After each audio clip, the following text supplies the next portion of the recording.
Hello friends. तो आज हम बात करने वाले हैं इन्फोसिस स्टॉक के ऊपर। तो इन्फोसिस स्टॉक कैसा परफॉर्म कर सकता है फ्यूचर में, और उसका फाइनेंशियल कैसा है वो दोनों देखेंगे। टेक्निकल पहले देख लेंगे और फिर फाइनेंशियल देखेंगे, जिससे कि जो स्विंग ट्रेडर्स या फिर शॉर्ट टर्म इन्वेस्टर है जिनको उतना फाइनेंशियल से मतलब होता नहीं है तो वो टेक्निकल देख सकें। बाद में हम फाइनेंशियल के बारे में बात करेंगे कि ये जो यहाँ से फॉल आया है ये किस रीज़न से आया है और क्या ऐसा रीज़न है जिसके चलते ये वापस उस लेवल को मीट कर सकता है।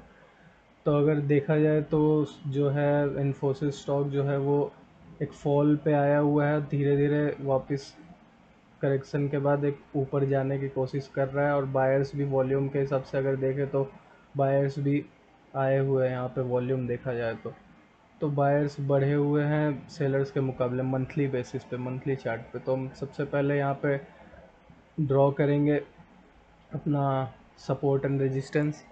तो नॉर्मल फिब नहीं है, मैंने फिब रेट का वैल्यू थोड़ा चेंज किया है, तो उस हिसाब से 1 ईयर का जो भी हाई लो है उसको मार्क कर लेंगे। तो अगर देखा जाए तो 1 2 3 4 5 6 7 8 9 10 11 12 ये यहाँ पे लो है और यहाँ पे सबसे ज़्यादा हाई है। तो उस हिसाब से देखा जाए तो इसको कैटेगराइज कर सकते हैं।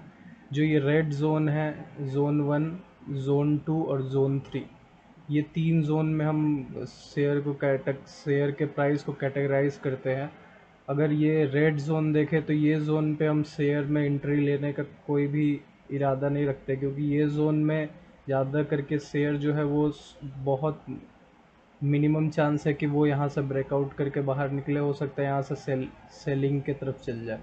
लेकिन अगर ये रेड लाइट रेड जोन जो है ये और येलो जोन के बीच में अगर शेयर रहता है तो हो सकता है चांसेस है कि कुछ समय पे ये येलो जोन में आ सकता है। तो अगर कोई शेयर इस जोन में रहता है शेयर प्राइस, तो उसको हम एनालाइज करते हैं, उस पर हम नज़र रखते हैं अगर मेरे को उसमें इंटरेस्ट है तो उस हिसाब से देखा जाए तो अभी शेयर जो है वो होल्ड जोन में चल रहा है। हम इसको बोलते हैं बाई जोन, इसको होल्ड, और इसको बोलते हैं सेल जोन, जहाँ सेलिंग होने का ज़्यादा चांस रहता है। तो मंथली बेसिस पे अभी शेयर जो है वो होल्ड जोन में चल रहा है, और होल्ड जोन ये 0.5 के नीचे वाले को हम होल्ड बोलते हैं। अगर बाइंग जोन बोले तो 0.5 के ऊपर जो भी प्राइस होता है वो बाइंग जोन में आ सकता है। अगर आप सही एंट्री चाहते हैं तो 0.625 से 0.5 के जोन में ही बाई करना होता है, अगर आपको कोई शेयर में इंटरेस्ट है तो लॉन्ग टर्म में प्रॉफिट लेने के लिए। या फिर अगर आप स्विंग में है तो आप सपोर्ट रेजिस्टेंस पे जा सकते हैं। अगर लॉन्ग टर्म में इन्वेस्ट करना चाहते हैं तो आपको ऐसे ही कोई जोन चाहिए, तो उस जोन के आसपास ही चल रहा है शेयर का प्राइस, तो आप इसमें देख सकते हैं। अगर वीकली में इस पे ही नज़र डाला जाए तो वीकली में भी शेयर जो है वो 2 वीक से इसी जोन के अंदर में, तो हो सकता है एक आध वीक और कंसोलिडेट करके यहाँ से एक ब्रेकआउट यहाँ बाहर की तरफ मिल सकता है इस जोन के अंदर। अगर डेली बेसिस पे देखें तो डेली बेसिस पे भी 4-5 दिन, ऑलमोस्ट 8-9 दिन के आसपास यहाँ कंसोलिडेट हो रहा है इस जोन पे। तो हो सकता है अगर शेयर का प्राइस इस अपर लिमिट रेजिस्टेंस के पास यहाँ पे अगर कंसोलिडेट होना चालू हुआ तो यहाँ से एक ब्रेकआउट मिल सकता है। तो अगर आपको इंटरेस्ट लॉन्ग टर्म के लिए बनाना है तो आप ब्रेकआउट के बाहर भी बना सकते हैं, या फिर यहाँ थोड़ा डाउन पे अगर आए तो बना सकते हैं। अब ये तो है जनरल सपोर्ट रेजिस्टेंस, जो कि कोई भी ड्रॉ कर लेता है। अगर आप थोड़ा सा दिमाग लगाएंगे तो जनरल सपोर्ट रेजिस्टेंस हो जाता है। लेकिन शेयर को एक ट्रेंड लाइन का भी सपोर्ट मिलता है, तो हो सकता है ये यहाँ से नीचे ना आए, ये हो सकता है कि यहीं से ये ऊपर चल जाए, क्योंकि वो ट्रेंड लाइन का सपोर्ट भी कभी कभी ले लेता है अगर बायर उसमें ज़्यादा इंटरेस्ट दिखाते हैं तो उस हिसाब से आपको देखना पड़ेगा कि ये आप यहाँ से ऊपर जाने के लिए अगर कहीं ट्रेंड लाइन का सपोर्ट पे बैठा होगा तो आपको अर्ली एंट्री मिल सकता है यहाँ पे। तो उसके लिए एक आप देख लीजिए कि ट्रेंड लाइन कैसे ड्रॉ करना है। तो ट्रेंड लाइन ड्रॉ करने के लिए हम जनरल कॉन्सेप्ट अपना पर्सनल है, ये आप फॉलो भी कर सकते हैं। सबके संग काम करे नहीं करे पता नहीं, लेकिन मैं क्या करता हूँ कि ये जो नीचे का जोन है जहाँ से ये निकल के इस जोन में आया है, उस जोन को जो कैंडल ब्रेकआउट दिया है डेली डेली टाइम फ्रेम पे, उसको मार्क करके वहाँ का लो से रिसेंट जो भी अभी लो बन रहा है उससे जो एक लास्ट हाई क्रिएट किया है उसको मार्क कर देते हैं। और उसके बाद हम कोई भी लो टाइम फ्रेम पे चलते हैं, क्योंकि अगर स्टॉक को पिक करना है तो हमें बड़े टाइम फ्रेम से छोटे टाइम फ्रेम की तरफ जाना होगा, जिससे पता चलेगा असली में क्या चल रहा है स्टॉक के अंदर। तो जैसे जैसे आप छोटे टाइम फ्रेम पे जाएंगे तो छोटे छोटे टाइम फ्रेम में क्या बायर सेलर का इसमें रिस्पॉन्स चल रहा है वो आपको पता चलेगा। तो अगर देखा जाए तो ये इसको सपोर्ट लेके यहाँ से ऊपर जा रहा है। जो ट्रेंड लाइन मैंने ड्रॉ किया था उसका जो लोअर लाइन है उसको वो सपोर्ट लेके वहाँ से ऊपर जा रहा है। तो हो सकता है कि ये इसी को सपोर्ट लेते हुए ऊपर ऊपर के रेंज में जाए और एक दो वीक के बाद ये जो 0.625 है इसको ब्रेकआउट करके यहाँ ऊपर के जोन में चल जाए। तो अगर आपको बाइंग करना है तो इस पोजीशन पे आप बाई कर सकते हैं, या फिर आप वेट कर सकते हैं नीचे वाले लाइन को रीटेस्ट करना है, टेस्ट करना है, फिर वहाँ से ऊपर जाए तो आप वो भी कर सकते हैं। लेकिन मेरे को नहीं लगता नीचे लाइन को वो रीटेस्ट करने आएगा, क्योंकि यहीं पे वो सपोर्ट बना लेगा अगर उसको ब्रेकआउट करना होगा तो इसी लाइन को सपोर्ट बनाएगा। तो इससे आप ये सपोर्ट रेजिस्टेंस लगा के भी रखेंगे तो आपको पता नहीं चलेगा। असली में जो है वो ट्रेंड लाइन से ही पता चलता है कि शेयर जो है वो कहाँ पे सपोर्ट बना रहा है, कहाँ बना रहा है। अगर शेयर इसके बाहर निकलता है तब आप डेफिनेटली इस वाले लाइन को सपोर्ट एंट्री पॉइंट के हिसाब से देख सकते हैं। नहीं तो अगर शेयर इसी को सपोर्ट लेके चलता है तो आप यहाँ पे ब्रेकआउट के लिए ब्रेकआउट के हिसाब से आप देख सकते हैं। और अगर ये ब्रेकआउट यहाँ पे बनता है तो यहाँ से अच्छा मूव दिखा सकता है। ये हो गया अपना टेक्निकल एनालिसिस। आप चाहे तो हम तो 45 मिनट पे देखते हैं, आप चाहे तो 15 मिनट या 5 मिनट के टाइम फ्रेम पे देख सकते हैं, लेकिन वहाँ पे बहुत ज़्यादा मिसलीडिंग रहता है। और आप स्विंग या फिर आप लॉन्ग टर्म के लिए इन्वेस्ट करना चाहते हैं या शॉर्ट टर्म में भी करना चाहते हैं तो 45 मिनट 1 आवर से नीचे का देख के फ़ायदा नहीं है। अगर आप 45 देखेंगे तो उसमें 15 मिनट का 3 कैंडल आता है, तो 3 कैंडल का जो परफॉर्मेंस है उससे आपको पता चल जाता है कि आगे क्या होने वाला है। क्योंकि अगर 3 कैंडल में बाइंग आ रहा है तो उसके आगे भी बाइंग ही होगा डेफिनेटली। तो 3 कैंडल से बाई आ रहा है और कोई सपोर्ट तोड़ रहा है तो हो सकता है कि एक दो दिन तक उसमें बियरिश मूवमेंट रहे। तो उसके चलते 15 मिनट में जैसे कभी कभी अगर आप 15 मिनट का कैंडल देखेंगे तो वो रेड रेड बन रहा है, 2 रेड बना तो आप थोड़ा सेंटीमेंट आपका बिगड़ सकता है। इसलिए 45 मिनट में देखने पे आपको एक क्लियर पिक्चर मिलते रहता है, ना ज़्यादा छोटा टाइम फ्रेम है ना ज़्यादा बड़ा टाइम फ्रेम पे, तो इस पर आपको एक अच्छा मूव देखने को मिल सकता है। तो ये और ये जो अगर कैंडल जनरल कैंडल का बात किया जाए तो जनरल जो कैंडल है वो ऐसा कुछ दिख रहा है जिससे कि आपको थोड़ा समझने में दिक्कत हो सकता है। लेकिन मैं जो कैंडल यूज़ कर रहा हूँ उसमें सीधा सीधी आपको कैंडल का कोई चार्ट पैटर्न ये सब का ज़्यादा कोई लॉजिक सीखने की ज़रूरत नहीं है। सिंपल आप ईएमए का सपोर्ट, ईएमए ये 9 ईएमए और 21 ईएमए रेड वाला का सपोर्ट देखते हुए आप जनरल प्राइस एक्शन पे आप एंट्री ले सकते हैं कि अगर इस पर सपोर्ट ले रहा है तो यहाँ से भी एंट्री ले सकते हैं, या फिर ट्रेंड लाइन का सपोर्ट या फिर जनरल सपोर्ट रेजिस्टेंस जोन का सपोर्ट लेके चल रहा है तो आप एंट्री एग्जिट कर सकते हो उस हिसाब से। तो अगर टेक्निकल का बात की जाए तो यही टेक्निकल था, जनरल टेक्निकल। अगर आपको एंट्री बनाना है तो आप ये 1505 के सपोर्ट पे ले सकते हैं, या फिर अगर आप और वेट करना चाहते हो तो आप 1480 के आसपास आने पे भी रुक सकता है अगर ये ट्रेंड लाइन ब्रेकआउट होता है तो। वैसे मेरे को नहीं लगता ब्रेक डाउन इसका होगा, ये इसको ही लेके चलेगा।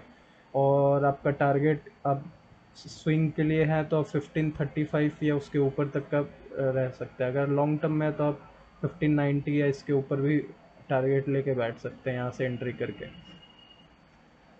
तो अगर आपको टेक्निकल अच्छा लगा इस इन्फोसिस के ऊपर तो आप वीडियो को लाइक कर सकते हैं, चैनल को सब्सक्राइब भी कर सकते हैं। आइए आगे चलते हैं, इसका फंडामेंटल की तरफ देखते हैं कि क्या रीज़न है कि शेयर एक होल्डिंग जोन में आ गया है बाइंग जोन से अचानक से, और क्या इसमें सेलिंग हो सकता है, क्या चांसेस है सेलिंग होने का और क्या चांसेस है कि ये यहाँ पे जाए, क्या क्या रीज़न हो सकता है वो फंडामेंटल से हमें पता चलेगा।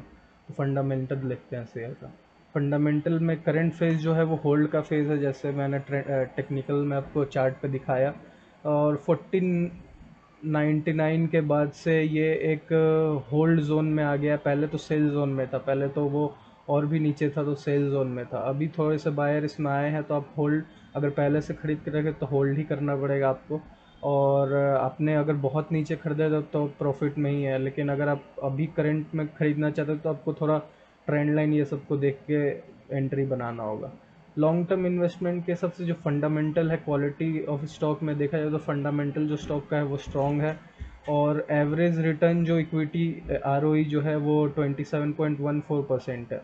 नेट सेल जो ग्रोथ हो रहा है वो 13.20 से ग्रो हो रहा है, और डेट टू इक्विटी जो है वो 0 टाइम्स है। तो उसका मतलब है कि डेट है ही नहीं कंपनी के पास, जो कि एक अच्छा क्वालिटी है। वैल्यूएशन अगर देखा जाए तो आरओई जो है 29.8% है, तो 29.8% का आरओई ठीक ठाक है। अगर प्राइस टू बुक वैल्यू देखा जाए तो 7.1 है, और प्राइस टू अर्निंग रेशियो देखा जाए तो 23.92 है। और जो वैल्यूएशन है कंपनी का वो फंडामेंटल और फंडामेंटल को देखते हुए अट्रैक्टिव है। पास्ट वैल्यूएशन को देखते हुए भी प्राइस अभी ठीक ठीक ठाक रेंज में है।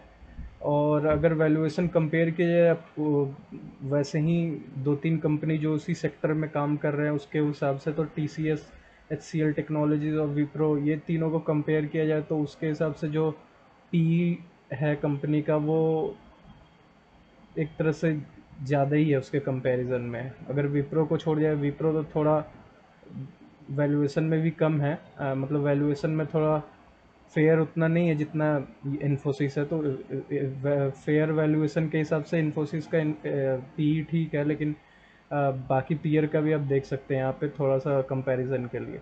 शेयर होल्डिंग अगर देखा जाए तो कंपनी में 70% के आसपास इंस्टीट्यूशनल होल्डिंग है। इसमें से top share holding mutual fund वालों का सबसे ज़्यादा है, फिर प्रोमोटर का भी है, एल आई सी का 10% है। तो ये शेयर होल्डिंग है, तो शेयर होल्डिंग भी अच्छा है, जिससे पता चलता है कि लॉन्ग टर्म में इन्वेस्ट करके काफ़ी वेट कर रहे हैं लोग लॉन्ग टर्म होल्डिंग के हिसाब से। साइज ऑफ कंपनी अगर देखा जाए तो मार्केट कैपिटल जो है वो अच्छा खासा है, और लार्ज कैप में आता है कंपनी।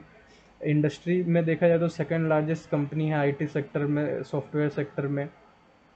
अगर इंडस्ट्री मार्केट कैप का बात किया जाए तो 15.66% मार्केट कैप अकेले कवर करता है ये इंडस्ट्री का। तो कंपनी तो अच्छा ही कंपनी है। अगर आप करंट प्राइस को देखते हुए एंट्री बनाना चाहते तो बना सकते हैं, लेकिन आपको ट्रेंड को भी थोड़ा देखना होगा, न्यूज़ को भी थोड़ा देखना होगा, और सेक्टर में कैसा परफॉर्मेंस चल रहा है, सेक्टर का खुद का क्या परफॉर्मेंस चल रहा है वो भी थोड़ा ध्यान रखना होगा। तो फाइनेंशियल ट्रेंड अगर देखा जाए तो नेट सेल जो है वो नेट सेल जो है ये कुछ है, और नेट प्रॉफिट जो है वो ऐसा कुछ है, और ऑपरेटिंग प्रॉफिट जो है टू नेट सेल्स जो है वो 23.16%। P V I T D जो है वो भी अच्छा खासा ही है। अगर रिसेंट फाइनेंशियल परफॉर्मेंस का बात किया जाए तो प्रॉफिटेबिलिटी जो है वो थोड़ा डेफिशिएंसी की तरफ है, थोड़ा डिटोरिएट कर रहा है। एफिशिएंसी जो है वो थोड़ा डिटोरिएट कर रहा है प्रॉफिट जनरेशन की तरफ, यही रीज़न हो सकता है कि प्राइस गिरा हो। ऑपरेटिंग प्रॉफिट जो है वो थोड़ा नेगेटिव टर्म्स में जा रहा है, और इनकम जो है वो इंक्रीज़ उतना अच्छा नहीं कर रहा है नॉन बिजनेस एक्टिविटीज़ में। टेक्निकल ट्रेंड के हिसाब से जो करंट प्राइस था वो 15.10 था, 15.8 9 10 इसी के आसपास चल रहा है। मूविंग एवरेज के प्राइस ऊपर चल रहा है, और इंडिकेटर में अभी बियरिश है शॉर्ट टर्म पे, और लॉन्ग टर्म में तो अभी भी बुलिश साइन में है, लेकिन लॉन्ग टर्म मतलब वीकली मंथली में बुलिश में है, लेकिन शॉर्ट टर्म में वीकली और ये सब में बियरिश है। तो स्टॉक जो है अभी बियरिश ही साइन में चल रहा है। अगर ईयरली बेसिस पे देखा जाए तो बुलिश में है, नहीं तो इंडिविजुअल मंथ और वीक के हिसाब से देखा जाए तो बीएस में है। तो बीएस में है तो आप एक ब्रेकआउट का वेट कर सकते हैं, या फिर एक ट्रेंड रिवर्सल, ट्रेंड मूवमेंट का वेट कर सकते हैं, थोड़ा वॉल्यूम इंक्रीज का वेट कर सकते हैं। रिटर्न जो है जो रिटर्न है 1 ईयर में 15.72% है। अगर उसी सेक्टर के दूसरे कंपनी से कंपेयर किया जाए तो बहुत कम है। विप्रो जो है 28.92% इंक्रीज किया है, एच सी एल जो है 22.56%, और टी सी एस जो है 17.97%। वही अगर इंडेक्स से डायरेक्ट कंपेयर किया जाए तो 13.59% इंडेक्स अकेले मूव किया है, तो उसके हिसाब से ये अंडर परफॉर्म स्टॉक है। तो अगर परफॉर्मेंस वाइज आप देखना चाहते हो तो आप इस स्टॉक की जगह कोई और स्टॉक में भी जा सकते हैं जो आपको अच्छा परफॉर्म करके दे सकता है। और क्वार्टरली और एनुअल रिपोर्ट में बात किया जाए तो क्वार्टरली में जो ऑपरेटिंग प्रॉफिट और नेट प्रॉफिट है वो थोड़ा बढ़ा है, लेकिन टोटल सेल्स जो है वो थोड़ा कम है कंपैरिजन किया जाए तो पहले से। और बैलेंस शीट के हिसाब से देखा जाए तो डेट इक्विटी कम है, जो कि ठीक ठाक है, और कैश फ्लो जो है वो पॉजिटिव में है, ये भी अच्छा बात है। अगर कंपनी का जो बैकग्राउंड देखा जाए तो आईटी सेक्टर से आता है कंपनी, सॉफ्टवेयर के रिलेटेड काम करता है, लार्ज कैप है, की सर्विस जो प्रोवाइड करता है कंसल्टेंसी, आउटसोर्सिंग, टेक्नोलॉजी से रिलेटेड डिजिटल सर्विस जो है वो सब प्रोवाइड करता है। इन्वेस्टमेंट स्ट्रैटेजी क्या है, अगर शॉर्ट टर्म के लिए 3 मंथ्स के आसपास अगर आप इन्वेस्टमेंट करना चाहते हैं या स्विंग ट्रेड के लिए जाना चाहते हैं, तो आप करंट लेवल को वेट करें बुलिश होने का, रिवर्सल करने का। अगर वो एक बार रिवर्सल हो जाता है, जैसे कि 50 EMA के ऊपर चल जाता है, तो आप एंट्री ले सकते हैं, जो कि डेली बेसिस पे वो 50 EMA के ऊपर हो गया है, तो आप इसमें एंट्री दिखा सकते हैं। टारगेट आप क्या रख सकते हैं, 1731, जो कि इसका 52 वीक हाई है। अगर बियरिश रहा तो आप यहाँ तक के लिए वेट कर सकते हैं शॉर्ट टर्म में। लॉन्ग टर्म में भी सेम है, लॉन्ग टर्म में लेकिन आपको एक रीटेस्ट या डिप पे ही बाय लेना चाहिए। तो 1450 एक अच्छा रेंज है, या फिर अगर आप ट्रेंड लाइन को फॉलो करें तो ट्रेंड लाइन के जो डिप पे रीटेस्ट पे आए तो वहाँ आप बाई ले सकते हैं।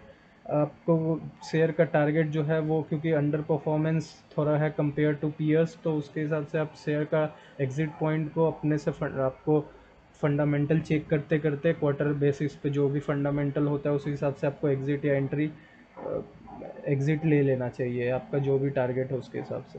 और अगर पोर्टफोलियो एक्सपोजर की बात की जाए तो इन्फोसिस जो है उसको लेस देन 10% रखना चाहिए। अगर आप आईटी सेक्टर में और भी स्टॉक होल्ड करके बैठे हैं तो आप इन्फोसिस को इग्नोर कर सकते हैं। अगर आप आईटी सेक्टर का 30% का टारगेट रखें कि आईटी सेक्टर से 30% अपने पोर्टफोलियो में ऐड करना है, तो आप कुछ थोड़ा सा शेयर आप इन्फोसिस का भी होल्ड कर सकते हैं। तो कंक्लूजन ये निकलता है कि लॉन्ग टर्म में तो फंडामेंटल अच्छा है, इंस्टीट्यूशनल होल्डिंग और डेट भी अच्छा है, और अंडर परफॉर्मेंस कर रहा है बियरिश टेक्निकल इंडिकेटर के हिसाब से है अभी। लेकिन लॉन्ग टर्म में इन्वेस्टमेंट अगर आप करेंगे फेयर वैल्यूएशन को देखते हुए, वैल्यूएशन सही है, फेयर वैल्यूएशन को देखते हुए करेंगे तो आपको अच्छा रिटर्न मिल सकता है। बाकी शॉर्ट टर्म इन्वेस्ट करना चाहते हैं तो आपको सपोर्ट लेवल को ध्यान रख के करना होगा।